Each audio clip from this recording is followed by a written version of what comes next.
Hello বন্ধুরা, আপনাদেরকে আমার চ্যানেলে স্বাগতম। আপনারা যারা আমার চ্যানেলের সঙ্গে জয়েন আছেন তাদেরকে ধন্যবাদ। আর যারা আমার চ্যানেলকে এখনো সাবস্ক্রাইব করেনি তারা সরাসরি আমার ইউটিউব চ্যানেলটিকে সাবস্ক্রাইব করে দেবেন। আমি আপনাদের জন্য নতুন নতুন এরকম আরও অনেক ভিডিও তৈরি করতে পারবো। তো দেখেন, এই যে আমরা চলে এসেছি, এটি হলো দিনাজপুর জেলার দলুয়াতে অবস্থিত পাথরের খনির পাশে একটি বিশাল বাগান। এই বাগানটি প্রায় 50 একর জমির মধ্যে রয়েছে। এই বাগানটি এক প্রান্ত থেকে দেখে আরেক প্রান্ত শেষ করা যায় না। এখানে আরো একটু খনি রয়েছে, আপনারা গেলেই দেখতে পাবেন। এই যে খনিটি দেখতে পাচ্ছি, এখানে কিন্তু রোজ পাথর তোলা হয়।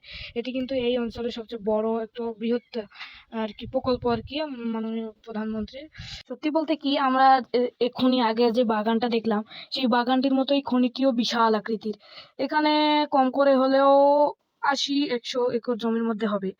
এই খনিটি দূর থেকেও দেখা যায় এত বড় প্রশস্ত। এই খনিটিতে রোজ পাথর তোলা হয়। এখান থেকে নানা ধরনের সাদা পানিও বের হয়। এখানকার জমি চাষাবাদ একটু কমই হয়, কারণ এখানে খনির পাথরের সাদা পানির কারণে এখানকার আহ উৎপাদন ক্ষমতা একটু কম। কিন্তু এখানকার মানুষদের কোনো অভাব নেই, তারা খনিতে কাজ করে আয় করতে পারেন। আপনারা দেখতে পাচ্ছেন এই যে পাথর, এই পাথরগুলো আসলে অনেক কাজের। তো আমরা দেখলাম আজকে দিনাজপুর জেলার পাথরের খনি সম্পর্কে জানলাম একটু।